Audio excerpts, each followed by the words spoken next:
ಅವನಿ ಹೊಡಿ helmet ಹೊಡ್ರಿ. Already time ಆಗಿ ಹೋಗ್ಬಿಟ್ಟಿದೆ, ಮಳೆ ರೊಚ್ಚಿಗೆದ್ದು ಇವಾಗಲೇ ಬರ್ತಿದೆ. Tea break. ವಿಷ್ಣುದೆಲ್ಲ ಪ್ರಾಪರ್ಟಿ ನೋಡೋಣ. ಪೇರ್ಲೆಕಾಯಿ ಎತ್ತಿದ್ದಾರೆ. ಏನೋ ನೀರ್ನ ಈ ತರ ಕಾಣಿಸ್ತೈತಲ್ಲ, ಇಲ್ಲೇ ಆರ್ಚ್ ಇದೆ. ಬೆಟ್ಟದ ಕೆಳಗಡೆ ಫುಲ್ ಟಚ್ ಆದಂಗಿದೆ ಅದು. ಗುಡ್ ಮಾರ್ನಿಂಗ್ ಎಲ್ರಿಗೂ, ವೆಲ್ಕಮ್ ಬ್ಯಾಕ್ ಇನ್ನೊಂದು ನ್ಯೂ ವ್ಲಾಗ್ಗೆ. ವಾಟ್ಸಪ್ ಏನ್ ಸಮಾಚಾರ? ಇವತ್ತು ನಾವು ರಿಪ್ಪನ್ಪೇಟೆ ಹತ್ರ ಒಂದು ಪ್ಲೇಸಿಗೆ ಹೋಗ್ತಾ ಇದೀವಿ. ಪ್ಲಾನ್ಸ್ ಏನಂತ ಅಂದ್ರೆ ಅಮ್ಮನಗುಡ್ಡ ಅಂತ ಒಂದು ಪ್ಲೇಸ್ ಇದೆ, ಆ ಪ್ಲೇಸಿಗೆ ಹೋಗ್ಬೇಕು. ಮತ್ತೆ ಅಲ್ಲಿಂದ ಇರುವಕ್ಕಿ ಅನ್ನೋ ಒಂದು ಊರಿಗೆ ಹೋಗ್ಬೇಕು. ಲಾಸ್ಟ್ ಬ್ಲಾಗ್ ಅಲ್ಲಿ ನಮ್ ಜೊತೆ ವಿಷ್ಣು ಅಂತ ನಮ್ ಫ್ರೆಂಡ್ ಒಬ್ಬ ಬಂದಿದ್ನಲ್ಲ, ಸೊ ಅವ್ರದ್ದು ಹೌಸ್ ವಾರ್ಮಿಂಗ್ ಇದೆ ಇವತ್ತು. ಅಲ್ಲಿಗೆ ಹೋಗ್ಬಿಟ್ಟು ಆ ಪ್ಲೇಸಿಗೆ ವಿಸಿಟ್ ಮಾಡ್ಬೇಕು. ನಮ್ಮನೊಬ್ಬ ಎಳುವ ಇದ್ದಾನೆ, ಅವನಿಗೆ ಫೋನ್ ಮಾಡಿ ಅವನು ಎದೊಳ್ದೆ ಪಕ್ಕದ ಮನೇಲಿ ಇರೋರಿಗೆ ಫೋನ್ ಮಾಡಿ ಅವನಿಗೆ ಎಪ್ಸು ಅಂತ ಹೇಳಿ ಎಪ್ಸ್ಕೊಂಡ್ ಕರ್ಕೊಂಡ್ ಬರ್ಬೇಕು. ಅವನಿಗೆ ವೇಟ್ ಮಾಡ್ತಿದೀವಿ ನಾವು. ರೆಡಿ ಆಗಿ 1 hour ಆಯ್ತು, ಅವ್ನು ಇನ್ನೂ ಬಂದಿಲ್ಲ. 1 hour ಅಲ್ಲ, ಜಾಸ್ತಿನೇ ಆಯ್ತು. ಬೆಳಗ್ಗೆನೆ ಬೇಗ ಎದ್ದು ರೆಡಿ ಆದ್ರೆ 10 ಗಂಟೆ ಆಗಕ್ ಬಂತು, ಇನ್ನೂ ಬಂದಿಲ್ಲ ಅವನು. ಆ ಎಳುವನೇ ಕಾಲ್ ಮಾಡ್ತಾ ಇದ್ದಾನೆ. ಅಲ್ಲಿ ಕಂಟಿನ್ಯೂ ನೋಡಿ. ಎಳುವ ಬಂದ. ಎಳುವ ಅಂತ ಅಂದ್ರೆ ಲೇಟ್ ಲತೀಫ್ ಅಂತ.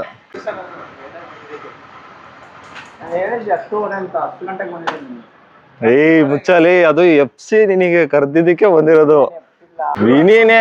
ನೀನೇ ಎಫ್ಸಿ ಇರೋದು. 2 ನಿಮಿಷ ಎಫ್ಸಿ. ಅವನಿ ಹೊಡಿ ಹೆಲ್ಮೆಟ್ ಹೊಡ್ರಿ. ನೋಡಿ ಲೇಟ್ ಆಗಿ ಬಂದ ಅನ್ನೋ ಫ್ರಸ್ಟ್ರೇಷನ್ಗೆ ಹೊಡಿತಿದ್ದಾನೆ ನಮ್ಮ ಅಶೋಕ. ಸೊ ಈಗ ನಾವು ಸಾಗರ ರೋಡಿಂದ ಹೊರಟಿದೀವಿ. ಈ ರೂಟಿಂದಾನೇ ಬನ್ನಿ ಅಂತ ಹೇಳ್ದ ನಮ್ಮ ಫ್ರೆಂಡು. ಆಲ್ರೆಡಿ ಟೈಮ್ ಆಗಿ ಹೋಗ್ಬಿಟ್ಟಿದೆ, ಮತ್ತೆ ಅವ್ರ ಮನೆಗೆ ರೀಚ್ ಆಗೋಷ್ಟೊತ್ತಿಗೆಲ್ಲ ಟೈಮ್ ಆಗುತ್ತೆ. ಅದು ಹೌಸ್ ವಾರ್ಮಿಂಗ್ ಇರೋದು ಅವ್ರ ಸಿಸ್ಟರ್ ಮನೇಲಿ. ಸೊ ಅಲ್ಲಿ ವಿಸಿಟ್ ಮಾಡಿಬಿಟ್ಟು ಆಮೇಲೆ ಅಮ್ಮನಗುಡ್ಡ ಪ್ಲೇಸ್ ಏನಿದೆ ಅಲ್ಲಿ ಹೋಗೋಣ ಅಂತಿದೀವಿ. ಯಾವ ಥರ ವೆದರ್ ಅಂತ ಗೊತ್ತಾಗ್ತಾ ಇಲ್ಲ. ಸ್ವಲ್ಪ ದೂರ ಬಿಸಿಲು, ಸ್ವಲ್ಪ ದೂರ ಫುಲ್ ಮಳೆಗಾಲದ ವೆದರ್ ಇದೆ. ಸೊ ನಾವು ತುದಿಗಳಲ್ಲಿ ಕಾಯ್ತಾ ಇದ್ದೀವಿ. ಮಾನ್ಸೂನ್ ರೈಡ್ಗಳು ಹೋಗ್ಬೇಕು, ಒಳ್ಳೊಳ್ಳೆ ರೈಡ್ ಮಾಡಬೇಕು, ಒಳ್ಳೊಳ್ಳೆ ಪ್ಲೇಸಿಗೆ ಹೋಗ್ಬೇಕು, ಮಳೆ ಬೀಳಲಿ ಅಂತ. ಜೂನ್ ಮುಗಿತಾ ಬಂದರೂ ಮಳೆ ಇಲ್ಲ, ಅಷ್ಟು ಮಳೆನೇ ಇಲ್ವಲ್ಲ. ರೈನ್ ಸೂಟ್ ಎಲ್ಲ ಏನಕ್ಕೆ ಅಂತ ಇವತ್ತು ಹಂಗೆ ಬಂದರೆ ಅಲ್ಲಿ ಇಲ್ಲಿ ಲೈಟಾಗಿ ಸ್ವಲ್ಪ ಮಳೆ ಬೀಳ್ತಿದೆ ನೋಡಿ. ಈಗ ತಾನೇ ಹೇಳಿದೆ, ಆಲ್ರೆಡಿ ಇಲ್ಲಿ ಮಾನ್ಸೂನ್ ವೆದರ್, ಮಳೆ ಹನಿತಾ ಇದೆ. ಇರುವಕ್ಕಿ ಊರ ಹೆಸರು ಚೆನ್ನಾಗಿದೆ ಅಲ್ಲ, ಒಂಥರ. ಊರು ಹೆಂಗಿದೆ ಅಂತ ನೋಡೋಣ. ಇಲ್ಲಿ ನೋಡಿ ವೆದರ್ ಎಷ್ಟು ಬ್ಯೂಟಿಫುಲ್ ಆಗಿದೆ. ಮಳೆ ಬಿದ್ದರೆ ಇನ್ನೆಷ್ಟು ಚೆನ್ನಾಗಿರ್ಬೋದು ಥಿಂಕ್ ಮಾಡಿ. ಸದ್ಯಕ್ಕೆ ಈಗ ಮಳೆ ಇಲ್ಲ ಇಲ್ಲಿ, ಆಗ್ಲೇ ಎಷ್ಟು ಗ್ರೀನರಿ ಇದೆ ನೋಡಿ. ಮೇಲ್ಗಡೆಗೆ ಮೆಸೇಜ್ ಹೋಗ್ಬಿಡ್ತು ಅನ್ಸುತ್ತೆ ಅಷ್ಟು ಬೇಗ. ನಾನು ಜೂನ್ ಆದರೂ ಮಳೆ ಬರ್ತಾ ಇಲ್ಲ ಅಂತ ಹೇಳಿದ್ದಕ್ಕೆ ಸ್ವಲ್ಪ ಲೈಟಾಗೆ ಮಳೆ ಬಂದೋಯ್ತು ಇಷ್ಟೊತ್ತು. ನಾವು ಕೇಳಿದ್ದು ಈ ಟೈಮಲ್ಲ, ಪ್ರಿಪೇರ್ ಆಗಿ ಬಂದಾಗ. ಮಳೆ ರೊಚ್ಚಿಗೆದ್ದು ಇವಾಗಲೇ ಬರ್ತಿದೆ. ಏನೇ ಹೇಳಿ, ಮಳೆಗಾಲದಲ್ಲಿ ಮಳೆಯಲ್ಲಿ ಬೈಕ್ ರೈಡ್ ಮಾಡೋ ಮಜಾನೇ ಬೇರೆ. ಇಲ್ಲಿ ನೋಡಿ ಹೆಂಗ್ ಸೈಕಾಗಿ ಬಿಸಿಲಿದೆ, ಅಲ್ಲೆಲ್ಲ ಮಳೆ ಬಂತು ಅಂತಿದ್ವಿ. ವೆದರೇ ವಿಚಿತ್ರ ಇವತ್ತು. ಈ ಕಡೆ ನೆಳ್ಳು, ಈ ಕಡೆ ನೆಳ್ಳು, ಈ ಕಡೆ ಮಳೆ, ಬಿಸಿಲು. ಸೊ ಇಲ್ಲಿಂದ ಈಗ ಈ ರೂಟಲ್ಲಿ ಹೋಗೋದು. ಇಲ್ಲಿ ಹೋಟ್ಲಲ್ಲಿ ಸ್ವಲ್ಪ ಟೀ ಕುಡಿಯೋಣ ಅಂತ ನಿಲ್ಸಿದೀವಿ. Tea break. ಟೀ ಕುಡ್ಕೊಂಡು ಹೋಗೋಣ. ವ್ಲಾಗಲ್ಲಿ ಹೇಳಿದೀನಿ, ಏನೋ ಒಂದು ಸಾಧನೆ ಮಾಡಿ ಬರಕ್ ಹೋಗಿದ್ದ ಅಂತ. ಏನ್ ಸಾಧನೆ ಮಾಡಕ್ ಹೋಗಿದ್ದೆ ಅಂತ ಹೇಳು. ಎರಡು ಹೆಂಗೆ ಫಳ ಫಳ ಹೊಳಿತಾ ಇದೆ, ಸ್ವಲ್ಪ ಲೈಟಾಗಿ ಮಳೆನೇ ಎಲ್ಲ ಬಿದ್ದಿದೆ.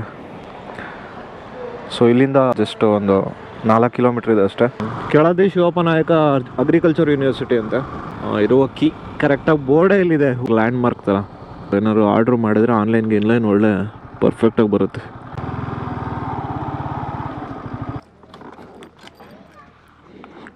ಮಳೆ ಬಂದಿಲ್ಲ ಅಂತ ಅಂದಿದ್ದಕ್ಕೆ ಚೆನ್ನಾಗಿ ಮಳೆ ಹಾಕೊಂಡು ರುಬ್ತು ನಿಂತ ಮೇಲೆ ಮನೆಯಿಂದ ಸ್ವಲ್ಪ ಆಚೆ ಕಡೆ ಬಂದಿದೀವಿ. ವಿಷ್ಣುದೆಲ್ಲ ಪ್ರಾಪರ್ಟಿ ನೋಡೋಣ ಅಂತ.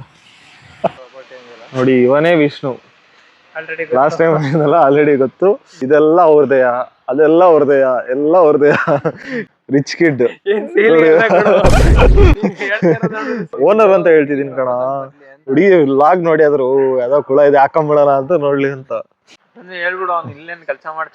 ನೋಡಿ. ಇಲ್ಲಿ ಆಗ್ಲೇ ಸಾಧನೆ ಮಾಡಿದವ್ರು ಇಲ್ಲಿದಾರೆ ನೋಡಿ.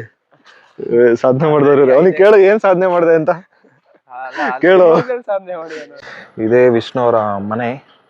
ಆ ಕಡೆ ಫ್ರಂಟ್ ಇಂದ ಆಮೇಲೆ ತೋರಿಸ್ತೀನಿ. ಇಲ್ಲಿಂದ ಅವ್ರ ತೋಟ ನೋಡ್ಕೊಂಡ್ ಬರೋಣ ಅಂತ ಹೋಗ್ತಿದೀವಿ. ಇಲ್ಲಿ ನೋಡಿ ವಿಷ್ಣು ಅವ್ರ ಟೈಗರ್ ಇದೆ ಒಳಗಡೆ. Hi tiger. ಚಿಕ್ಕಮಂಗ್ಳೂರ್ ಸೈಡ್ ಇರತ್ತಲ್ಲ ತೋಟ, ಆ ತರ ಇದೆ ಇವ್ರ ತೋಟ. ಶಿವಮೊಗ್ಗ ಸೈಡ್ ಎಲ್ಲ ಇದ್ದಂಗಿಲ್ಲ. ನೋಡು ವಿಷ್ಣು, ನೋಡ್ಕೊಂಬಿಡು. ಬ್ಲಾಗ್ ಅಲ್ಲಿ ಪೇರ್ಲೆಕಾಯಿ ಎತ್ತುತ್ತಿದ್ದಾರೆ ವಿತೌಟ್ ಯುವರ್ ಪರ್ಮಿಷನ್. ಮಳೆ ಬರ್ತಾ ಇಲ್ಲ, ಜೂನ್ ಮಂತ್ ಅಂತ ಇದನ್ನ ತುಂಬಾ ಸೀರಿಯಸ್ ಆಗಿ ತಗೊಂಡ್ಬಿಟ್ಟಿದೆ. ಆಗ್ಲೇ ಬರ್ತಾನೆ ಹೇಳಿದ್ನಲ್ಲ, ಇಲ್ಲಿ ಬಂದು ರೀಚ್ ಆಗಾದ್ಮೇಲೆ ಸಿಕ್ಕಾಬಟ್ಟೆ ಮಳೆ ಹೊಡಿತು. ಅದಕ್ಕೆ ಪೂರ್ತಿ ಎಲ್ಲ ಈ ತರ ಫ್ರೆಶ್ ಆಗಿ ಗ್ರೀನ್ ಆಗಿ ಕಾಣಿಸ್ತಿರೋದು. ಕೈಯಲ್ಲೊಂದು ಬಾಯಲ್ಲೊಂದು ಮಂಗಗಳು ಇಟ್ಕೊಂಡು ಹೋಗ್ತಾವಲ್ಲ, ಆ ತರ ತಿಂತಿದ್ದಾನೆ ಪ್ರದಿ. ನೋಡ್ಕೊಂಬಿಡು. ಮಳೆ ಬಿದ್ದಿರೋದಕ್ಕೆ ಎಷ್ಟು ಬ್ಯೂಟಿಫುಲ್ ಆಗಿ ಕಾಣಿಸ್ತಿದೆ ಇಡೀ ತೋಟ. ಇದೆಲ್ಲ ರಬ್ಬರ್ ಮರಗಳು. ಈಗ ಸದ್ಯಕ್ಕೆ ಸ್ಟಾಪ್ ಆಗಿದೆ ಅಂತೆ. ಏನಾರು ಮಾಡ್ಬೇಕು ಏನ್ ಕುಣಿಲ್ಲ ಹಿಂಗೆ ಕಾಣ್ತಾ ಇತ್ತಾನ ಇಲ್ಲಿ ಫೋಟೋ ಮಾಡಲ್ ಆಗ್ಬಿಡ್ತಾರೆ ನಮ್ಮ ಅಶೋಕ್ ಅವರು ಸಡನ್ನಾಗಿ. ಹಾ ನಗ ಮಾರ್ಯ ಬರೀ ವಿಡಿಯೋದಲ್ಲಿ ನೋಡಿದ್ದು, ಡೈರೆಕ್ಟ್ ಆಗಿ ನೋಡ್ತಾ ಇರೋ ಇವತ್ತೇ ಇಲ್ಲಿ ಇದನ್ನ ಕೆತ್ಬಿಟ್ಟು ಈ ಹಾಲಿಂದು ರಸ ತರ ಸೋರತ್ತಿದು ಅದನ್ನ ಈ ಕಪ್ಪಲ್ಲಿ ಇಟ್ಕೊಂತಾರೆ, ಇಲ್ಲಿ ಇಟ್ಟೋಗಿರ್ತಾರೆ ತಂತಿಗೆ ನುಲ್ದ್ಬಿಟ್ಟು. ಅದು ಒಂದೊಂದೇ ಡ್ರಾಪ್ ಬಂದು ರಬ್ಬರ್ ಆದ್ಮೇಲೆ ಅದನ್ನ ತಗೊಂಡು ರಬ್ಬರ್ ಮಾಡೋದು. ಅಪ್ಸರ ರಬ್ಬರ್, ನಟರಾಜ ರಬ್ಬರ್, ಅದೆಲ್ಲ ಇದರಿಂದನೇ ಮಾಡೋದು. ವೈಟ್ ಅನ್ನ ಬ್ಲಾಕ್ ಮಾಡ್ತಾರ. ಇದು ಆಕ್ಚುಲಿ ಬರೋದ್ ವೈಟ್ ಕಲರ್. ನಮ್ ಪ್ರದಿ ಹೇಳ್ತಿದ್ದಾನೆ ಟೈರ್ಗಳು ಎಲ್ಲ ಈ ರಬ್ಬರ್ ಇಂದ ಮಾಡ್ತಾರೆ ಅಂತ. ಇಲ್ಲ, ನನಗೆ ಐಡಿಯಾ ಇಲ್ಲ, ಅದಕ್ಕೆ ನಾನ್ ಹೇಳ್ತಿದೀನಿ ಅಂತ ಹೇಳ್ತಿಲ್ಲ, ಪ್ರದಿನೇ ಹೇಳ್ದ ಅಂತಾನೆ ಹೇಳ್ತಿರೋದು. ವೆಹಿಕಲ್ ಟೈರ್ಗಳು ಇದೇ ರಬ್ಬರ್ ಇಂದಾನೆ ಮಾಡ್ತಾರೆ, ಕಲರ್ ಚೇಂಜ್ ಮಾಡಿ ವೈಟ್ ಇರೋದು ಬ್ಲಾಕ್ ಮಾಡಿ ಮಾಡ್ತಾರೆ ಅಂತ ಹೇಳ್ತಿದ್ದಾನೆ. ಕಂಬಳಿಗಳ ಹೆಂಗಿದೆ, ಡೆಡ್ ಕ್ಯಾಟ್ ಬರತ್ ಗೊತ್ತಾ, ಮೈಕ್ಗಳದು ಡೆಡ್ ಕ್ಯಾಟ್ ಆ ತರ ಇದೆ ನೋಡಿ ಸೇಮ್. ಸೊ ಬನ್ನಿ ಈಗ ಅಲ್ಲಿ ಮನೆ ಹತ್ರ ಹೋಗೋಣ. ಮನೆ ಹತ್ರ ಹೋಗಿ ಊಟ ಮಾಡ್ಕೊಂಡು ಅವ್ರನ್ನೆಲ್ಲ ಮಾತಾಡ್ಸಿ ನಾವ್ ಯಾವ ಪ್ಲೇಸಿಗೆ ಹೋಗ್ಬೇಕು ಅಂತ ಇದೀವಿ ಅಲ್ಲಿಗೆ ಹೋಗ್ಬೇಕು. ಸದ್ಯಕ್ಕೆ ಮಳೆ ಸ್ಟಾಪ್ ಆಗಿದೆ, ಇದೇ ತರ ಇದ್ರೆ ಸಾಕು. ಮಳೆ ಬಂದ್ರೆ ಹೋಗಕ್ಕಾಗಲ್ಲ. ಕೆಳಗಡೆ ಎಲ್ಲ ರೆಡಿ ಮಾಡ್ತಾ ಇದಾರೆ ಈಗ ಊಟಕ್ಕೆ. ನಮ್ದು ಗಾಡಿಗಳಲ್ಲಿ ನಿಂತಿದೆ ನೋಡಿ, ರಾಕೆಟ್ ಅಂಡ್ 1 R15. ಮನೆ ಪಕ್ಕದಲ್ಲಿ ಗಣಪತಿ ಕೂರ್ಸೋ ಜಾಗ ಇದೆ, ಏಕದಂತ ಯುವಕರ ಸಂಘ ಇರುವಕ್ಕಿ. ಸೊ ಸುತ್ತಮುತ್ತ ಫುಲ್ ಸ್ಪೇಷಿಯಸ್ ಆಗಿದೆ ಇವರಿಗೆ, ಚೆನ್ನಾಗಿ. ಮನೆ ಎದುರುಗಡೆ ನೋಡಿ ಅವ್ರದ್ದು ಯಾರ್ದೋ ಜಮೀನ್ ಇದೆ, ಜಮೀನ್ ಪಕ್ಕದಲ್ಲಿ ಚಿಕ್ಕದಾಗ ಒಂದ್ ಕೆರೆ. ಎಷ್ಟು ಬ್ಯೂಟಿಫುಲ್ ಆಗಿದೆ ನೋಡಿ ಜಾಗ. ನ್ಯಾಷನಲ್ ಹೈವೇ ಬೇರೆ ಮಾಡಿದಾರಂತ ರೋಡ್. ಈಗ ಸಖತ್ತಾಗಿದೆ ರೋಡುನು. ಒಳ್ಳೆ ಒಂದು ಪ್ಯೂರ್ ವೆಜ್ ಊಟ ಆಯ್ತು. ಎಲ್ಲ ಗ್ರೂಪ್ ಪ್ರವೇಶ ಮುಗಿಸ್ಕೊಂಡು ಖಾಲಿ ಮಾಡ್ತಾ ಇದಾರೆ. ಸೊ ನಾವು ಈಗ ಇಲ್ಲಿಂದ ಸೀದಾ ಅಮ್ಮನ ಗುಡ್ಡಕ್ಕೆ ಸಾಧನೆ ಮಾಡಕ್ ಹೋಗ್ತಾರೆ ಪ್ರದೀಪ್ ಅವರು. ಪ್ರದಿ ಜೊತೆ ಒಂದ್ ಸಾಧನೆ ಮಾಡ್ಕೊಂಡು 20 ಕಿಲೋಮೀಟರ್ ಹೋಗ್ತೀವಿ. ಅದಕ್ಕೆ ತಗೊಂಡೋಗ್ಬಿಟ್ರು ಅಂತ ಎಲ್ಲಾರ ತಮಾಷೆ ಮಾಡ್ತಿದ್ರು. ಬಾಯ್, ಈ ಥರ ಒಂದು ವೆದರ್ ಫೀಲೇ ಇಟ್ಕೊಂಡಿರ್ಲಿಲ್ಲ, ಮಳೆ ಬರುತ್ತೆ ಅಂತ ಎಕ್ಸ್ಪೆಕ್ಟೇ ಮಾಡಿರಲಿಲ್ಲ. ಬೆಳಿಗ್ಗೆ ಹೋಗೋಣ ಅಂತ ಪ್ಲ್ಯಾನ್ ಇಟ್ಕೊಂಡಿದ್ವಿ, ಈಗ ಪ್ಲ್ಯಾನ್ ಶಿಫ್ಟ್ ಆಗಿದೆ, ಚೆನ್ನಾಗಾಯ್ತು ಅನಿಸ್ತಿದೆ. NH ಇಂದ ಒಳಗಡೆ ಅಮ್ಮನಘಟ್ಟ ರೋಡಿಗೆ ಕನೆಕ್ಟ್ ಆಗಿದ್ವಿ. ಅಮ್ಮನ ಗುಡ್ಡ ಅಲ್ಲ, ಅಮ್ಮನ ಘಟ್ಟ ಅಂತ ಕರೀತಾರಂಥದ್ನ. ಇಲ್ಲಿಂದ ಈಗ 15 ಕಿಲೋಮೀಟರ್ಸ್ ಇದೆ. ಸೊ ಈ ಥರ ವಿಲೇಜ್ ಸೈಡಲ್ಲಿ ನಾವು ಜಾಗಗಳು ಎಕ್ಸ್ಪ್ಲೋರ್ ಮಾಡೋಕ್ಕೆ ಬಂದಾಗ ಅಕ್ಕಪಕ್ಕದಲ್ಲೇ ಸುಮಾರಷ್ಟು ಜಾಗಗಳಿರುತ್ತೆ. ಸೇಮು ಭೀಮನಕಟ್ಟೆ ಹೋದಾಗಿತ್ತಲ್ಲ ಆ ಥರ. ಭೀಮನಕಟ್ಟೆಯಲ್ಲಿ ನಾವು ನೋಡೋಕ್ಕೆ ಹೋಗಿದ್ದು ಒಂದು ಮಠಕ್ಕೋಸ್ಕರ, ಬಟ್ ಅಲ್ಲಿ ಹಿಸ್ಟ್ರಿ ಇದೆ ಅಷ್ಟೊಂದು, ಸುತ್ತಮುತ್ತ ಅಷ್ಟೊಂದು ಜಾಗಗಳಿದೆ, ಹಿಸ್ಟೋರಿಕ್ ಟೆಂಪಲ್ಸ್ ಇದೆ ಅಂತ ಗೊತ್ತೇ ಇರಲಿಲ್ಲ, ಐಡಿಯಾ ಇರಲಿಲ್ಲ. ಆಲ್ಮೋಸ್ಟ್ ಈ ಥರ ವಿಲೇಜ್ ಸೈಡ್ಗಳಲ್ಲಿ ಹೋದಾಗ ಈ ಥರ ಒಂದು ಜಾಗ ನೋಡೋಕ್ಕೆ ಹೋದಾಗ ಮತ್ತೊಂದು 2-3 ಅಡಿಷ್ನಲ್ ಆಗಿ ಸಿಗುತ್ತೆ. ನೋಡಿ ಎಷ್ಟು ಬ್ಯೂಟಿಫುಲ್ ಆಗಿದೆ ರೋಡು. ನಾವು ಈ ಸೈಡೆಲ್ಲ ವಿಸಿಟ್ ಮಾಡಿಲ್ಲ. ಆ್ಯಂಡ್ ಹೊಸನಗರ ಹೋಗೋದಾದರೆ ನಾವು ರಿಪ್ಪನ್ಪೇಟೆ ರೂಟ್ ಮೇಲೆ ಹೋಗೋದು. ಸೊಪ್ಪಿನ ಮಲ್ಲೆ ಊರ ಹೆಸರು ನೋಡಿ ಹೆಂಗಿದೆ, ಸೊಪ್ಪಿನ ಮಲ್ಲೆ. ಸೊ ಇದೆಲ್ಲ ನಾವು ಕೇಳ್ತಿರೋದೇ ಫಸ್ಟ್ ಟೈಮು ಹೆಸರುಗಳು, ಆ್ಯಂಡ್ ನೋಡ್ತಿರೋದು ಕೂಡ ಫಸ್ಟ್ ಟೈಮ್, ಎಕ್ಸ್ಪ್ಲೋರ್ ಮಾಡ್ತಿರೋದು ಫಸ್ಟ್ ಟೈಮ್. ಜಾಗಕ್ಕೆ ರೀಚ್ ಆಗೋದಕ್ಕಿಂತ ಜಾಸ್ತಿ ಖುಷಿ ಕೊಡುತ್ತೆ ಈ ಥರ ರೋಡ್ಗಳಲ್ಲಿ ಓಡಾಡೋದಕ್ಕೆ. ಆ್ಯಂಡ್ ವೆಹಿಕಲ್ಲು ನೋಡ್ಬೋದು ನೀವು, ತುಂಬ ಕಮ್ಮಿ ಇರುತ್ತೆ. ಏನೋ ನೀರನ್ನ ಈ ಥರ ಕಾಣಿಸ್ತೈತಲ್ಲೋ. ಸೊ ನೋಡಿ ಈ ಥರ ಇದೆ. ಮೊಬೈಲಲ್ಲಿ ಸ್ವಲ್ಪ ವೈಡಾಗಿ ದೊಡ್ಡದಾಗಿ ಕಾಣಿಸುತ್ತೆ, ಬಟ್ ಜಾಸ್ತಿ ಹೂವು ಬಿಡೋದೆಲ್ಲಿ ಗೊತ್ತಾ, ಗುಳಿ ಗುಳಿ ಶಂಕರದ್ದು. ಕಿತ್ಬಿಟ್ಟು ಅಳಿಸ್ತಾರಪ್ಪ ಅದನ್ನ. ಅಳಿಸ್ತಾರೆ, ಹಿಂಗೆ ಮಾಡ್ತಾರೆ. ಊರ ಹೆಸರು ಕೋಡೂರು. ಕೋಡೂರು ಯಾವುದು ಗೊತ್ತಾ, ಲಾಸ್ಟ್ ಟೈಮ್ ಒಂದು ಅಬ್ಬಿ ಫಾಲ್ಸ್ ಆಗಿದ್ನಲ್ಲ, ಅಬ್ಬಿ ಫಾಲ್ಸ್ಗಿಂತ ಮುಂಚೆ ಸಿಗೋದೆ ಅದು. ಅಬ್ಬಿ ಫಾಲ್ಸ್ ಇರೋದೇ ಆ ಊರಲ್ಲಿ, ಕೋಡೂರಿಂದ ಚೂರು ಮುಂದೆ. ಸೊ ಅದೇ ಊರಿಗೆ ಕನೆಕ್ಟ್ ಆಗುತ್ತೆ. ಈಗ 4 ಕಿಲೋಮೀಟರ್ ಅಂತ ತೋರಿಸ್ತಿದೆ ಇಲ್ಲಿಂದ. ನೋಡಿ ಇಲ್ಲೇ ಆರ್ಚ್ ಇದೆ, ಚೇನುಕಲ್ಲಮ್ಮ ದೇವಸ್ಥಾನ, ಅಮ್ಮನಘಟ್ಟ. ವಾವ್, ಇದು ನೋಡಿ ಜಾಗ ಬ್ಯೂಟಿಫುಲ್ ಆಗಿದೆ, ಚೆನ್ನಾಗಿದೆ ನೋಡಿ. ನಮ್ಮ ಸಾಧನೆ ಪ್ರದೀಪ್ ಅವರು ಅವ್ನು ಏನು ಮಾಡ್ತಾನೆ ಅಂದರೆ ಸುಮ್ಮನೆ ಹಿಂದೆ ಬರ್ತಾ ಇರ್ತಾನೆ. ಬೇರೆ ಟೈಮಲ್ಲಿ ಮೊಬೈಲ್ ಎತ್ತಿದ ತಕ್ಷಣ ವಿಡಿಯೋ ಮಾಡ್ತೀವಿ ಅಂತ ಗೊತ್ತಾದ ತಕ್ಷಣ ಮುಂದೆ ಬಂದುಬಿಡ್ತಾನೆ. ಸೊ ಆರ್ಚಿಂದ ಒಳಗೆ 2.5 ಕಿಲೋಮೀಟರ್ಸ್ ಇದೆ. ಇವಾಗ ಇಲ್ಲೆಲ್ಲ ಜಸ್ಟ್ 1.5 ಅವರ್ ಮಳೆ ಬಂದೋಗಿರೋದಷ್ಟೇ. ಇಮ್ಯಾಜಿನ್ ಮಳೆಗಾಲದ ಥರ ಬೆಳಗ್ಗೆಯಿಂದ ಸಂಜೆವರೆಗೂ ಮಳೆ ಸುರಿತಾ ಇದ್ರೆ ಎಷ್ಟು ಚೆನ್ನಾಗಿರತ್ತಂತ ಈ ಪ್ಲೇಸ್ಗಳೆಲ್ಲ.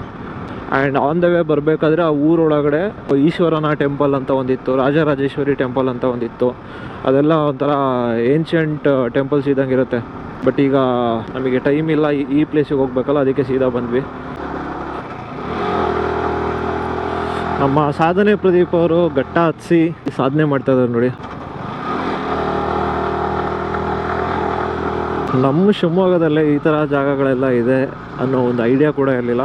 So let's see, this is Ammanaghatta.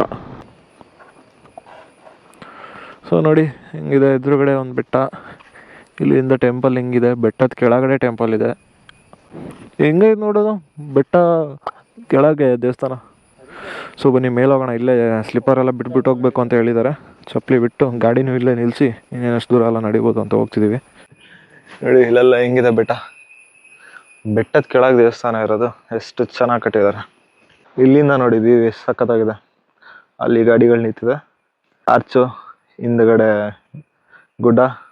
So temple ತುಂಬ ಲೈಕ್ ಆಯ್ತು, ಯಾಕಂದರೆ ಈ ಥರ ಬೆಟ್ಟದ ಕೆಳಗಡೆ ಫುಲ್ ಟಚ್ ಆದಂಗಿದೆ ಅದು. ನೋಡಿ ಇಲ್ಲಿ ಬೋರ್ಡ್ ಹಾಕಿದ್ದಾರೆ, ಜೇನುಕಲ್ಲು ದೇವಸ್ಥಾನ ಅಂತ.